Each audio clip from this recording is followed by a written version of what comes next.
நெல்லை மாவட்டம் களக்காடு பகுதியில் பெய்து வரும் தொடர் மழையால் தண்ணீர் வரத்து அதிகரித்து களக்காடு தலையணையில் குளிக்க தடை நீட்டிக்கப்பட்டுள்ளது.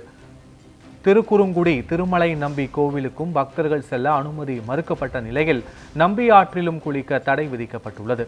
களக்காட்டில் 6.80 மில்லிமீட்டர் மழை பதிவாகியுள்ளது. இதனை அடுத்து வனத்துறையினர் கோயில் செல்லும் பக்தர்களுக்கு பாதுகாப்பான சுற்றுலா இடங்களை மட்டுமே திறந்துள்ளது.